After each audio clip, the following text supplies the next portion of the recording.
నేను మార్నింగ్ ఒక వీడియో చేశానండి. ఒక వీడియో రికార్డ్ చేసి పెడతాను, సమయం సందర్భం వచ్చినప్పుడు ఎయిర్ చేస్తానని. అతని పేరు ఏంటంటే ఇవాళ డేట్ అంతది June 4th అనుకుంటా, 5th అనుకుంటా మాస్టర్. 3 గంటలకు రికార్డ్ చేస్తున్నాను 2024. ఒక ఫ్రెండ్ ఇంట్రడ్యూస్ చేసినప్పుడు ఆ ఫ్రెండ్తో పాటు నేను December 31st నైట్ సత్యం కొట్టింది. మనకు అబద్ధం అంటే తెలియదు మాస్టర్. వెళ్తే ఒక 50 మంది H1B ఉన్నారు సార్. గెస్ట్ హౌస్ అంటే తెలుసు కదా, 2 bedroom అపార్ట్మెంట్స్ 2 ఉంటాయి. అందులో ఉన్నారు. అందరూ మంది వేసారు. మా ఫ్రెండ్ మందేమన్నారు, మనం మంది వేసాము, వాటెవర్. అప్పుడు మానేసాంలేండి. తర్వాత అయిపోయింది. మా ఫ్రెండ్ ఇంట్రడ్యూస్ చేశారు, వీడు మావాడే,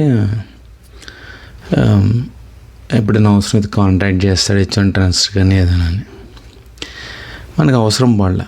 కానీ మన కృష్ణా కంచర్ల కాడ JP Morgan Chase బ్యాంక్లో కొలంబస్ ఆయిల్లో వాడు దింగేస్తున్నాడు సార్ డబ్బులు ఇమ్మని. అనిల్ అశ్విని అని ఇంకో 2 కమ్మాళ్ళు నన్ను అక్కడ పంపారు. నువ్వు వద్దురా బాబు అన్నా, నాకు వేరే ప్రాజెక్ట్ వచ్చింది కూడా. JP Morgan అంటే పెద్ద బొక్క బుడింగ్ బ్యాంక్ అనుకుని వెళ్తే గంటకి 70 రాలేదు, 25 నాది అని దింగడం మొదలుపెట్టాడు. అలా ఉండదు కదా కాన్సెప్ట్. అడిగి తెలియదు. నా మేస్త్రి ఎదవా, ఒక దొంగ వెదవా, ఆ పోరంబోగు వెదవా, ఈ పోరంబోగు వెదవకి ఇవ్వాలి. డైరెక్ట్గా నా జేబులోంచి ఎలా ఎత్తాను? నా మేస్త్రి పెద్ద దొంగ, 50 అని అబద్ధం ఆడి 25 ఆడు కొట్టేసి ఇడికి ఇస్తే నాకేం ఉండదు కదా. అలాగా వెళ్ళిన ఫస్ట్లో బయటకు వచ్చి నేను ఈ డేటాలో ఉంటుందండి, మీ ఎవడైనా ఎవిడెన్స్ కావాలి అంటే. సో చేసి నాకు ఇలా ట్రబుల్గా ఉంది, ఇక్కడ H1 ట్రాన్స్ఫర్ చేస్తారా అని అడిగాను.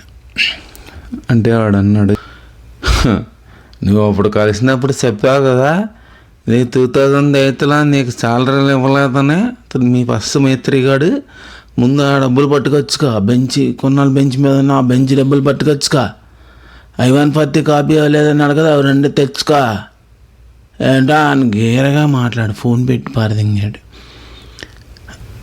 H1B మీద ఉంటే అంతే సరే. గ్రీన్ కార్డు US పాస్పోర్ట్ ఉన్న వాళ్ళు, లంచగొడగలు లంచమోళ్ళు మిమ్మల్ని మానభంగం చేస్తారు సార్ అమెరికాలో.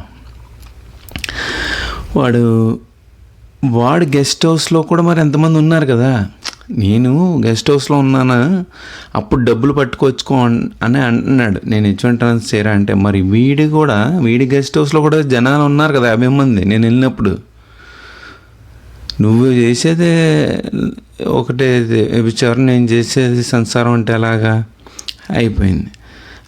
నేను వదిలేసాను సరేలేని. నాకు L1 మీద 2 తమిళియన్ అమ్మాయిలు కాల్ చేశారు. అది కూడా రెఫరెన్స్. వాళ్ళు ఏమన్నారంటే, ఇండియాలో విడిగా 5 లక్షలు ఇచ్చాము సార్, చేయగోలేదు, మేము ఇక్కడికి వచ్చాము, టార్గెట్ వాల్మార్ట్ ఏదో క్లయింట్కి ఫుల్ టైం వెళ్ళాము, వాళ్ళు L1 మీద తీసుకొచ్చి ఈ H1 ఉపయోగించి H1 ట్రాన్స్ఫర్ చేస్తే వాళ్ళు అడగడం ఏంటంటే, L1 to H1 చేసుకుంటుంటే క్యూరీ వచ్చింది. L1 to H1 ఉండదు అసలు, ట్రాన్స్ఫర్ ఎలా ఉంటుంది. H1B ట్రాన్స్ఫర్ చేస్తే NOIR పడింది. వీడు రెస్పాండ్ అవ్వట్లేదు సార్, 5 లక్షలు తీసుకున్నాడు సార్ ఇండియాలో అని నేను ఆన్ రికార్డ్ కెమెరా చెప్తున్నాను. NOIR పడింది కదా, ఈ కొత్త ఎంప్లాయర్ వాడు అడుగుతాడు కదా మరి ఏం చేయాలని. అదొక కేసు. ఇంకో కేసు ఏంటంటే, నా డైహార్డ్ ఫ్యాన్ అండ్ ఫాలోవర్ అంట, కాలిఫోర్నియా నుంచి మిషిగన్ వచ్చాడు. మాస్టర్ మీరు 2 వీడియోలు రికార్డ్ చేసి, కోవిడ్ టైంలో కలవాలో తెలియదు, వద్దో తెలియదు, మాస్కులు పెట్టుకోవాలి, బయటకు వెళ్ళకూడదు, ఇవన్నీ ఉండేవి కదా. మొత్తానికి ఇక్కడ జ్యూస్ షాప్కి కలిసాం. వచ్చాడు కాలిఫోర్నియా నుంచి మిషిగన్ వచ్చాడు. ఈయన ఇంటికి వెళ్ళి సెల్లు అడగదు, మీరు రికార్డ్ చేయండి అని. అక్కడ కాల్ చేస్తే, నాకు 2 అమ్మాయిలు ఉన్నారు, నువ్వు వస్తే ఇంటికి పోలీసులు కంప్లైంట్ చేస్తానన్నాడు. అసలు ఇతనే పోలీసులు కంప్లైంట్ చేసి నా చేత వీడియో రికార్డ్ చేయించి ఆ ఎంప్లాయర్ జీతాలు ఇవ్వట్లేదు అని పట్టించాలనుకున్నాడు. ఉన్నాడో పోయాడో పాపం తెలియదు మన ఫాలోవర్ అని అన్నాడు. అంతా ఆయన మళ్ళీ ఇక్కడ గుళ్ళో వేయడానికి జరిగిన సంభాషణ. ఆయన దగ్గర 2 విక్టిమ్స్ వచ్చి నాకు వాళ్ళ బాధ గోడు వెళ్ళబరుచుకున్నారు. ఆ H1B విక్టిమ్కి ఏం చేశాడో తెలుసండి, ఈయన కెనడాలో కంపెనీ ఉంది, ఇండియాలో ఉందని అక్కడికి వెళ్ళమన్నాడు. అక్కడికి వెళ్ళాడంట. తర్వాత ఏముండదు, మన వాళ్ళంతా ఇప్పుడు ఎక్కడో ఇటలీలో ఎవడికో పొకోడీ పంపామనుకోండి, పొకోడీ ప్యాకెట్లో ఆడ అడ్రస్ కూడా మన కంపెనీలో సైట్లు పెట్టేసుకుంటాం. వాడు తెలిసి వచ్చింది అలాగనమాట. చాలామంది తెలియదు పాపం. ఈయన ఏం చేశాడంటే ఒక H1B ఒక చోట వర్క్ చేస్తే ఇంకో స్టేట్లో ట్యాక్స్ పే చేశాడు. కొంతమంది ఎంప్లాయీస్ ఎక్కడైతే అక్కడే ట్యాక్స్ పే చేసేస్తారు. ఎంప్లాయీస్ కూడా ఎంప్లాయీ ఎక్కడో కాలిఫోర్నియాలో ఉంటాడు, ఎంప్లాయర్ వచ్చి ఎక్కడో న్యూ హెంప్షైర్లో ఉంటాడు, న్యూ హెంప్షైర్లోనే ట్యాక్స్ పే చేసేస్తాడు అనమాట. అలా కాదు కదా, నీ ఎంప్లాయీ ఎక్కడ పని చేస్తే అక్కడ చేయాలి. ఇతనికి వేరే వేరే చోట్ల పే చేశాడు, డబ్బులు తీసుకున్నాడు, డబ్బులు ఇవ్వలేదు, శాలరీలు ఇవ్వలేదు, I-140 ఫైల్ చేశాడు లేదా తెలియదు, ఫైల్ చేసినా ఇవ్వడు కాపీ. ఇలా నానా అంటే అమ్మ అన్నం పెట్టదు అడుక్కొని ఇవ్వదలాగా అంత టార్చర్ పెట్టేశాడండి. అందరినీ అలాగే చేస్తాడు H1B అని అన్నారు. వాళ్ళు చెప్పింది, మనకేం లేదు. ఒక ఎంతమందో ఉంటారు, వైఫ్ పేరు మీద ఒక కంపెనీ, ఆయన పేరు మీద ఒక కంపెనీ, అలా 100 మంది 200. ఇప్పుడు నాకు తెలిసి మనకి ఎందుకు సార్, బట్ ఆయనకి నాకు ఇలా జరిగిన సంభాషణలో, నువ్వు బెంచ్ మీద అన్నాడు శాలరీ తెచ్చుగా, I-140 కాపీ తెచ్చుకుని మాట్లాడు అన్నాడు. ఈ 2 విషయాలు నాకు 2016లో జీలో కాలింది. 2016లో నాకు జీలో కాలింది రాబాయ్ నీ వల్ల. అందుకని నేను ఈ వీడియో చేస్తున్నాను. ఈ డిస్క్లైమర్ ఏంటంటే ఆ కంపెనీని మనం ఇన్సల్ట్ చేయాలని కాదు, డిఫేమ్ చేయాలని కాదు, ఆయన్ని డిఫేమ్ చేయాలని కాదు, బట్ ఆయన నాతో దురుసుగా ప్రవర్తించిన విధానాన్ని ఎండగడుతూ ఈ వీడియో పెడుతున్నాను. సో దట్ టెంపుల్లో కానీ ఎక్కడైనా మిచిగన్లో ఆయన ఫైనాన్స్ కానీ తెలుస్తుంది, ఓ ఈయన నిజస్వరూపం ఇదని. ఈయన కూడా ప్రతి H1B ఓనర్ మేస్త్రి దొంగన కొడుకులాగే ఈయన కూడా శాలరీలు దింగుతాడు. శాలరీలు ఇప్పుడు NOIR వస్తే రమేష్ పెద్దట ఎలా అయితే ఆన్సర్ చేయడో అలా ఆన్సర్ చేయడు ఈయన కూడా. NOIR అంటే అర్థం అవుతుందండి. ఇండియన్ చూస్తే NOIR అంటే తెలియదు, గూగుల్లో కొట్టమే NOIR H1B అంటే మీకు డెఫినేషన్లో వస్తాయి. అది తర్వాత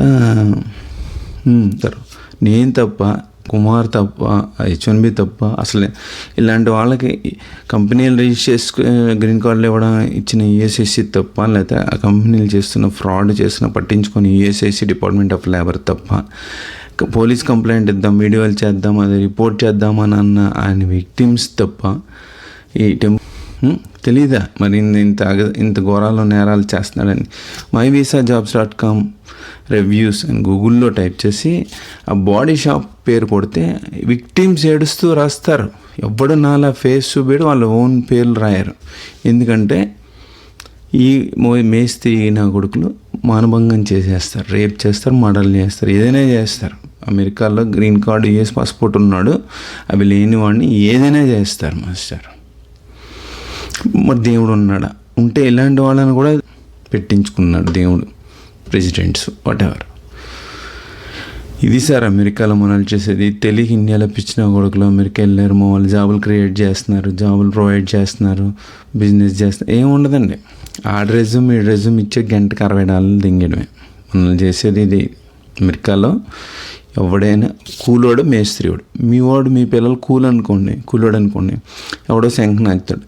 మీ పిల్లలు ఇండియాలో తల్లిదండ్రులను ఉద్దేశించి చెప్తున్నారు, మీ అమెరికాలో మీ వాళ్ళు మేస్త్రీలు అనుకోండి, అందరమ్మ దింగుతాడు వాడు. అదే మీ పిల్లలు కూలోళ్ళు అయితే నానా శంఖ నాకుతాడు. ఎవడు శంఖ అయినా $1 ఎత్తాడు, నాకు తప్పదు. మీ పిల్లలు మేస్త్రీలు అనుకోండి, కనిపించిన ప్రతి ఆడదాన్ని వేసుకుంటాడు, మొగాళ్ళని కూడా వేసుకుంటాడు.